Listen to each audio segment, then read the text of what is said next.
universe. So think about that. That God has put in every human being. Every human being has this potential, but there has been a group of human beings who not only wanted to be responsible for the universe themselves, they wanted to ensure that you were not in a position to be responsible for the universe, let alone yourself. Right. So yourself is just the first. Yourself is just the first step of being responsible. It's interesting because in the Quran, there's a word. It's kalafa, kaf, lam, fa, kalafa. But kalafa is not the same as khalafa. Two different words. But kalafa, as we say in Quran, la yukallifu nafsan illa wus'aha, that God does not place a burden on you greater than you had a capacity to bear. But that burden that's talking about in that particular verse is kalafa, not khalafa. This is kalafa. This is the individual responsibility. It's an individual burden. Like when God said that Zechariah had to take care of Mary, that word that was used is kalafat, that he has to take care of her. That's an individual, personal responsibility. That's a burden on you. Just like we got to take care of our families and our children. That's a personal responsibility. But khalafa, which is from ka to kha, almost the same word, that is what we hear khalifa. That this is when God said that I'm going to create a khalifa in the earth. This is the word that is used. Why? Because now, after you're able to take care of yourself and take care of your own personal responsibility, the khalifa is the one who collectively, not by themselves, they share a collective responsibility to take care of the whole universe. So somebody has convinced us that not only are we incapable for being to be in a role of caliphate, but we would never be able to think or come to the freedom in our minds that we could rise to the role of khalifa. And that's the problem. That's the problem that you see in the African American more than any group of people. No other group of people in human history has been debased to the point where they think that a number of things. One, that they think that someone else is supposed to be completely responsible for their life, and then stripped of everything that they had. Everything that they had. We don't like you got the Africans who've been under colonialism. When they come here, they still know they got a home to go back to, although they may be paying a 40% tax to France. But they still know they got a home to go back to, and they make money here and they send home back there. Even the Palestinians, they came here, they made money here and they sent money back home. Every group of people that came to America made money. They had the freedom to do it. We just, as a people, think about it. You just now seeing black people talk about we're gonna start businesses in Africa, we're gonna do this over here in Spain and this. But still, we don't have a money to send home back to. So that's what I'm saying. We free, we everywhere, but we not concentrated nowhere.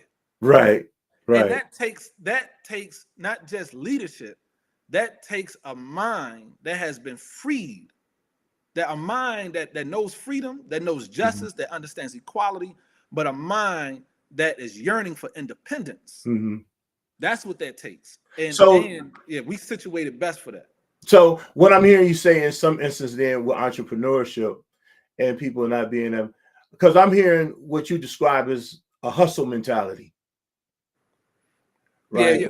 A survival. Yeah. So survival, right. You know what I mean? Right. And so in that is like, okay, somebody told me that I'm limited. So then I have to concentrate all my efforts in what they say that I'm limited to. Right. Then they dangle some people in my face that say, see, this guy made it. He made 90 million in 5 years by, promoting my shoe or playing basketball or, singing a song or, or he looked like he got it because he got all the trappings that look like material wealth. Right. But he really isn't owning anything to that degree. His concentration is is primarily here.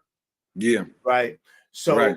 because he's not really, even if it's community, and maybe might be a point that I want to see where you're coming from. Although we may not have a country to send it back to, we actually have a community that we can enrich. That's right. With that our, is our home. With our money. That's our home. Exactly. And that's our home. Yeah. The community. Yeah. And then we're not really doing things to really then uplift, bring up, you know, and that's why, I guess that's why it would be easy for them to come in and gentrify. There you go. Our communities. Right. Because we really not owning anything in our communities. That's right. That's right. We're not truly established on a major scale within our own communities. Exactly. That's the mentality. See, when somebody comes and we wait, think about it. I heard this language a lot. I heard it from institutions in our community that we're going to wait until they bring their resources in this area. And what it's going to do is it's going to cause the equity to go up in our property. And then we could go to the bank and convince the bank that we should be able to do something to take our property to another level.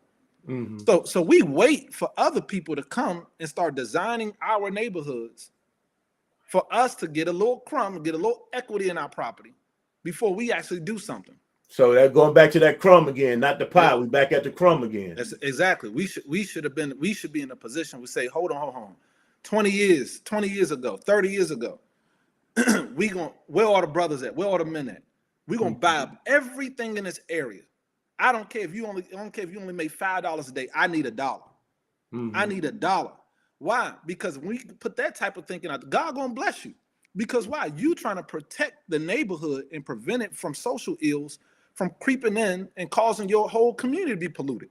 Right. So you don't think God gonna bless that? God waiting to bless us. God not sitting around waiting to punish us. God is waiting to bless us. But we lack moral courage. And I'm saying this as a people. Right. Black people lack moral courage. And moral courage. Yeah, that's right. That moral courage is that, okay, all y'all brothers are making money. We all in a room, and everybody in this room, 12 of us, all of us are millionaires. Everybody in this room is millionaires. And by the end of the night, we all drinking and smoking.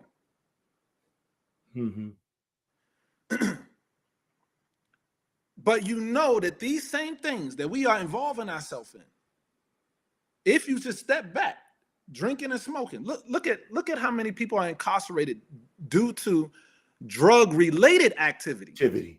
80% of those who are incarcerated are in the jail cell because of drug-related activity. And 60% of that group is from our community, although we only make up 13% of the population. And we are endorsing liquor brands and marijuana. So who do we really work for? Wow. I don't care how many millions we got. Who do we really work? So slavery has many forms, and it takes moral courage for you to actually be free. Frederick Douglass knocked his slave master out, punched him right in the face. I'm just saying, and these are the, I'm just saying, like this is when you look at the people who have historically have led our community, they were successful because they had moral courage. They had moral courage, right? And if you look at the people I'm sorry. No, go ahead. Because I was going to add, because the more you talk, man, the more you give me more thoughts, right? And which is a beautiful thing. This is why I like the conversation at the Get Made podcast, right? Yes, sir. What I'm hearing you say is that if we then are just consumed with getting the crumbs, in essence, is we chasing what they call it, the bag. I guess that's how they say. Yes, sir. If we look at chasing the bag, right? We're not looking at the bigger situation to where we actually become we're not just rich, we then become wealthy because we then are responsible for our own community enhancement. That's right, brother. That's right. We that's how we have to look at it, and we cannot be selfish. That's a trait of the devil. Right. we cannot be selfish, thinking that something belongs to us and no one else. and we find that in the Black community. I could go on this all day. We talking about Black malehood, Black manhood, entrepreneurship, and it's all connected. It's all connected. Why? Because look at the leadership in the Black masses and the Black churches. That leadership gets old, very old, and they hold on to it, and they have 5, 6 young men that really could have took the community to a whole next level. To a whole nother level. But they hold on to it. Atlanta has done a good job not allowing that to happen, right? But if you go just across the and I'm talking about in the Black Muslim community, but I'm sure it happens in the church though, because I heard that. But if you just kind of survey the nation, they kind of got in a chokehold. Where do we see that at? We find that in the family. That starts in the family, in the Black family, where the father has never felt truly like a man. Therefore, if his son starts to show any characteristics of manhood, he has to dominate over him and let him know, nigga, this is my home. Right. No, truthfully, it's our home. It's our home. Because we all collectively have to maintain it. Right. And I didn't ask to be born in this home and then be subjected to you and talk to like that. I was in paradise with God. You decided to get down. To get down. And I'm in the world now. And now you telling me clean that up in my house. You go into the room that I sleep at and say, why are you leaving this cover on my floor? This right here ruins the psychology that we don't that when I come into this world, that I don't have ownership and I don't have ownership even in my own house. Right. I don't belong even in my own house. So if you talk to like that by your mother and your father, you're gonna go out there and ruin everything. Right. Because if I don't even have no real ownership responsibility. You see, like if you tell a child, say it's a different mentality, you tell them, say, then this is your room. You're responsible for this room. Right. You're accountable for what you're accountable for this room. Right.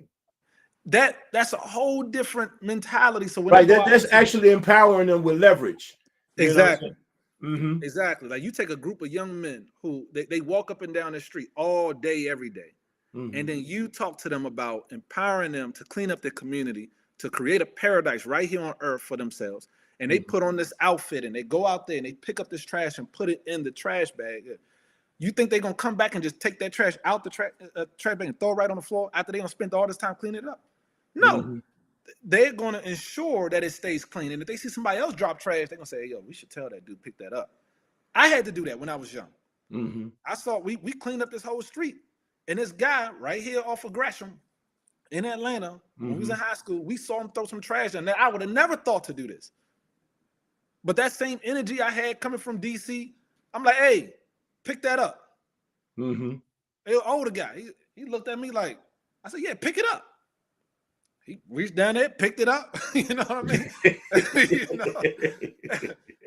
and it hit me. I'm like 14, 15. I'm like, man, like, you know, that's different. You know, telling this guy who maybe 2-3 times my age, don't litter on this ground, clean it up. Why? Because I felt a sense of responsibility. I don't own it. But you had ownership in what was happening, though. Exactly. And that's the difference, you know. And that's what we are missing in the Black community. And that mentality takes you all the way up to it don't matter if you now in a position where you that mentality would keep you away from millions. That's that mentality keep you away from millions. But if you happen to get it, you are only looking at how to give it to somebody else who you feel is more responsible for it. You're afraid. You feel that they're more responsible for it. So that's why you go out and buy the big old this and the big old that. And you'll say, I'm treating myself because of my hard work. Negro, you ain't worked nearly as hard as our ancestors. You ain't even scratched the surface. Right. You ain't even scratched the surface. And the majority of what you made came from selling a program. And I ain't bashing. And listen, I ain't bashing them, but I gotta. If they listen, I gotta check them. You probably made a couple of million from what you're doing, but the tens of millions that you made, the 10 million that you made in for somebody else, it came from selling your program. So your real wealth came from selling your program, not from what you actually did in the earth. And I'm saying there's levels, because Mansa Musa was the richest amongst us. He ain't really established anything. He got his wealth directly from God, directly from the earth. That was gold in the earth. I mean, like, you could go in your backyard and might strike gold. Right. You might go in your backyard, take a little metal detector, and you might come up wealthier than everybody else. Right. So I'm saying, and Mansa Musa, we know that he went around and passed it, and passing that wealth off, that wealth out, changed it, because he recognized that he was not the the producer, the owner of what it is that God said that he's the creator. God is a creator. But what happened in our mentality, we start to feel, and we got people say, "Oh, you a God, brother, you a God." That mentality is going to tear us apart. It's going to tear us apart. How are you going to be God and you go to your bathroom and your butt stink just like everybody else? I had to tell one of them that, man, I'm a God, brother. Sharif, you know, we God, bro. I said, I ain't no God. No, you a God, brother. And if you want to be wealthy, you got to think like this. You a God, bro. Say, nah.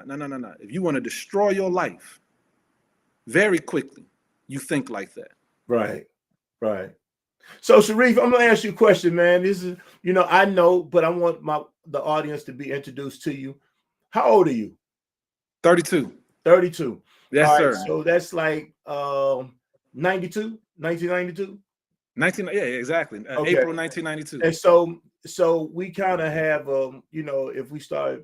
if we believe in the breaking in generations, you'll be considered, I guess, in the millennial generation. I think that's where they put me at. Yes, sir. Yeah. And so, how do you feel about your generation and its movement towards manhood and entrepreneurship? Well, there's I like that there's a lot of young men. So it's kind of like extreme right now.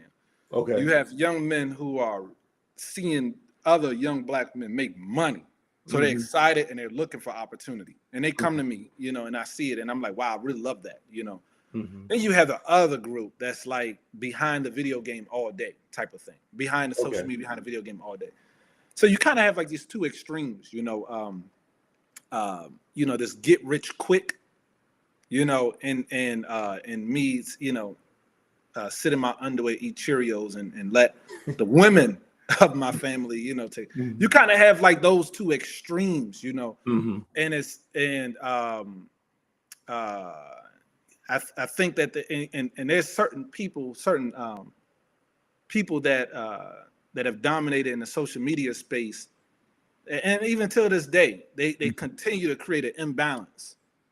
Like one brother, he comes on camera, and really what it is that he has this complex because he's really short. Okay. That's really what it is. You kind of read through it. He's like a really short guy. And he's like, he just says some things that are just like, come on, man. No man. Like, you know what I mean? Like, no man is going to be able to achieve that. Like, maybe like 1%. So really what you're doing is you telling, he'll say things. I'm trying to give an example. He'll say things like,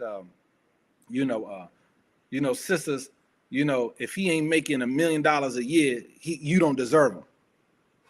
Now, he may not say that exactly, but it's something extreme. Oh, that's something extreme, right? It's something extreme like that, right? If he ain't taking care of everything that you got, and then giving you an allowance and right, and all this, then you don't need that man. Yeah, you want to get your hair done, and you want to spend $200, $300 on your hair, and he can't afford it. That's not the man you should be with, right? And that type of language, it caused a lot of problems and divisiveness. Everyone is trying to figure out how to break down the family, and and sometimes, and it's no shot to that brother. I don't know if this has happened, but sometimes men act like that when they have something may have happened to them. Maybe they had a woman or something like that, a girl that they really like, and then some tall guy, came and just snatched her and swooped her up. Yeah, swooped her up, and she fell for him and everything like that. Mm-hmm. And then now it's just like, okay, I know I can never be that tall, but if I get all of this money, then I could find another way to dominate, and that's the problem. Mm-hmm. It's an illness, and it causes you to say things that are extreme.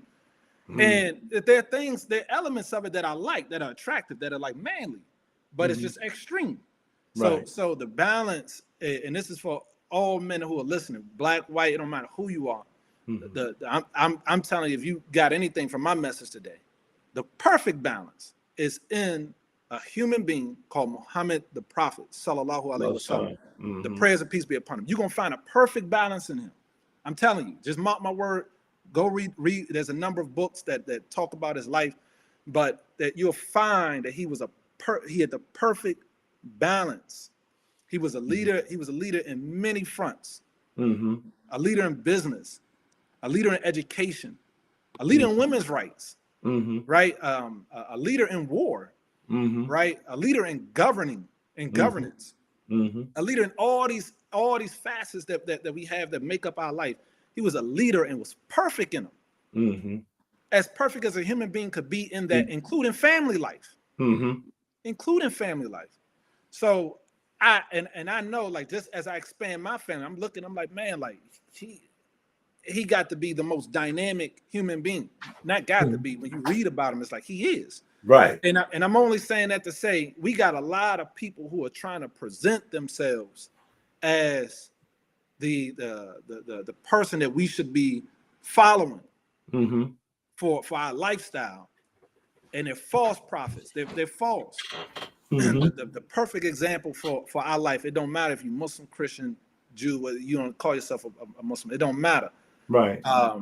This lifestyle that you find in Muhammad, peace and blessings be upon him, that you find in him, it will be a mercy to you. Like if you've been stressed out and you've been trying to figure it out, you've been watching that little short guy, and you ain't got no money. You tall, right? You tall, and you ain't got, and you've been watching him, and it's getting you. I'm telling you, relax. Don't pay no mind to that. This is who you want to look at. Right. And he's not the example. He's not the example. That guy's not. That guy's not the. Now he may have great traits, and this sometimes we got to be careful, because there are people who have great traits that are around us. Like, and I remember, like, I watched some people who are around me. They're great people, but you could see there's elements of them that they still idolize someone else that has taken something to the extreme. And it's kind of difficult to tell a person, especially when you really like that, like somebody who really follow that guy, they really like him, man. It's like, man, come on, Sharif. Or this another guy. I think him and his brother end up getting, locked up or deported or something like that. I can't think of his name either. But he had a sort of an extremism. But when you listen to him, it's like, wow, a lot of things that he say I like. A lot of things that he say that I really like. And what ends up happening is that can't nobody tell you anything different now. You become sold on him, and that person becomes perfect. Right. And then so you done drunk the Kool-Aid with this guy. You don't drunk the Kool-Aid. You don't drunk the Kool-Aid. Right. And what I'm saying is it's good to kind of hear these people out, and because sometimes they could say things that make you say, wow, like that, there's definitely an imbalance there. Let me try to correct myself, Right. But there's your road to entrepreneurship started when I was about 11 or 12, about my son's age. Yeah. Oh wow. Yeah, okay. I was about 11. I was about 11 or 12, and my father had spent some money on body oils and things like that, and he had them. Like I always saw him selling, so he had them in the house, and I showed some interest in selling it, and then he went and got me to stand and some other things, and I went around, start selling it, and I started making some money. And then next thing just after doing that for some time, I ended up, making more money and building it out. And then that's why I learned a lot of my skills. I learned it there. I remember me watching, cars drive past and not paying me any attention. So I remember feeling defeated. And I asked my father, I said, ain't nobody, they driving past, He said, well, you got to put something out there to get their attention. So I said, oh, so it's still like, this is still the thing today, right? Like that I incorporate for other businesses and everything. It's like, okay, cool. You know, people are everywhere watching. They just don't see it. So you got to do something to get their attention. Okay. So what I did was I put women dresses out there with the oils. I put women dresses up there because why? They were colorful and they were flowy with the wind. So when people were driving past, they saw it and they start spinning around, you know. And then when they got there, you only had a few oils, and then people start saying, well, oh, you ain't got this. Oh, do you got that?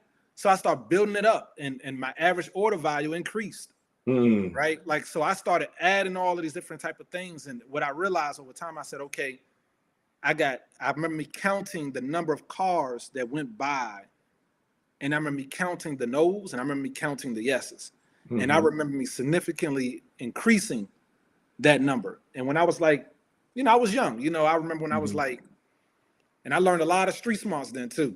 Okay. You know, because this is still in Southeast DC. Okay. And you got everybody come over. You got everybody trying to do little stuff. You know, you got to be kind of quick. So I was still young. Right. I might have been, you know, like by the time I was doing it, I might have been about 14 and stuff like that. And one thing that I don't think I took advantage of at that point, although I learned a lot, I don't think I took advantage of the power of networking at that age. Okay. Because when I think about it, a lot of people who came and like purchased from me, they had high positions in the government. They had high positions just in business, period. And then you had some people who just around the way folk, right? Like you had more around the way folk than you had those people. But those people, they were still like, they pull over in their nice car, hop out, you know, do a little something. It's like almost buying something from the kid that got the lemonade stand, you know. And it was more of that. And I remember me not taking advantage of that networking. And I think that if that component was there, somebody said, no, take advantage of that networking. You see somebody and get their number, stay in contact with. Like if that was implemented, I would have learned that later in my, like I would have had that to learn that later in my life, because later in my life, I'm in big circles. I'm in circles where, you know, all the right people are there, you know, all the right people are there. But in me, I didn't really care to speak to any of them.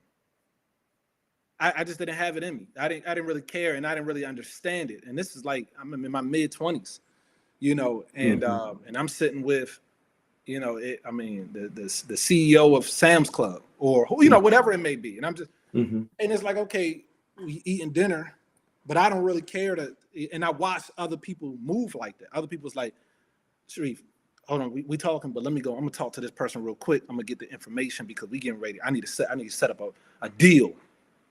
And I'm like, okay, cool, do your thing. And I'm just back eating. It's like, and a part of me, I still appreciate that part of me, but there's another part of me where I think that the vision, this is where it comes kind of go back to entrepreneurship and male leadership. The vision for where I was going was not as clear as I needed it to be. Okay. And it was rapidly changing the further I went up. And I started to like reorientate myself. So certain people that I felt that at one point that I felt like it was necessary to speak with, I didn't feel like that at another point, or vice versa. If I didn't, do you feel like you was worthy to be in those? Because we talked about that a little earlier. Do you feel like you may or may not have been worthy to be in those spaces at that time? Well, I always had a high view of myself, right, and I still do. Okay. It might have been opposite, you know, and not in an arrogant way at all. I did not find them to be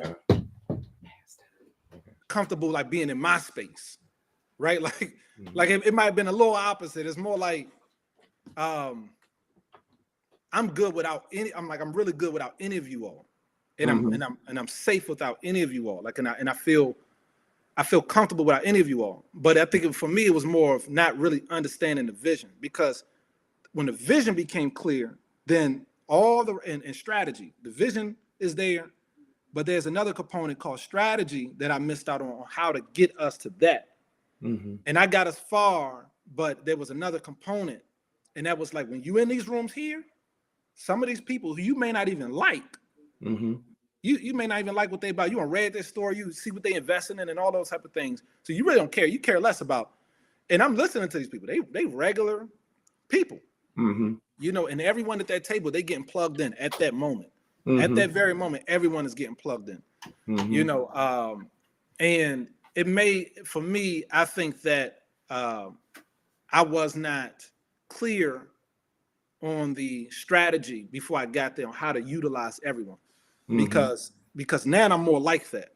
You know, I would read all about you now, know your background, know where you come from, know what you invest in, know who your partners are, and I will set it up. Whereas that when we get together, I already got a deal in my mind. You know, I already have the contract structured. And when I present it, it's going to be very appealing because it meet all of your interests already. And it aligns with where I'm trying to go. Okay. And at that moment in my life, I was not there. You know, I'm more there now because I met some of the right people. I met some of the right people who I felt aligned with me more, like my values, Islamically, my values, and they taught me that type of strategy. They said, "Now, you know, this person invests in that. We don't get down with that." Or this president, or this presidential candidate, they're into these things, and we not into that. However, we have this vision, and that candidate is more in alignment with where we're trying to go, or what our goals are for the next 5 years. That candidate is more in alignment with that. Although they don't support this, although they're involved in that, that candidate is more in alignment with where we're trying to go. Therefore, that's where we're gonna put our money. That's what we're gonna focus in on, and that's what I started to notice. That's how things were operating. You know, Okay. Yeah.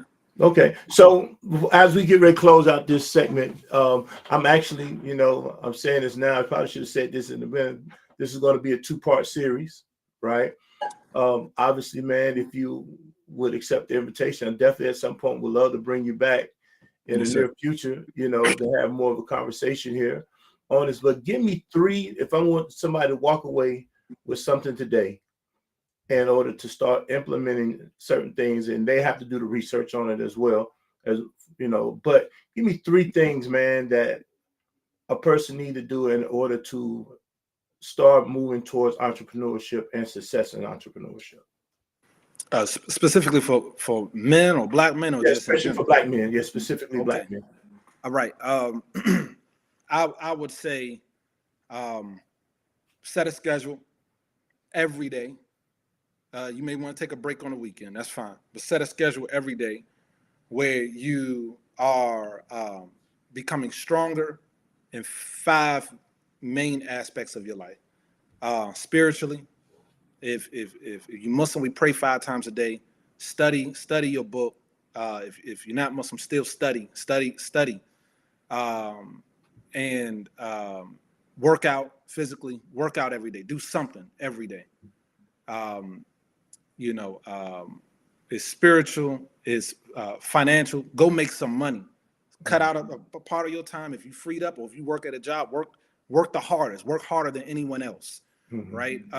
And don't do the minimum. Don't do the minimum. Go over. Be exceptional in everything that you do. So mentally, spiritually, physically, financially, mentally, like study something, read a book, you know, just read something, you know, incorporate that in your life, read something. And you know, emotionally, you know, care for somebody, find somebody to care for. You know, if it's your neighbor, if there's somebody on the street, give something to somebody if you could every day, even if it's $1. Do that, incorporate that, and then grow to a point where you're able to do more with all of those things.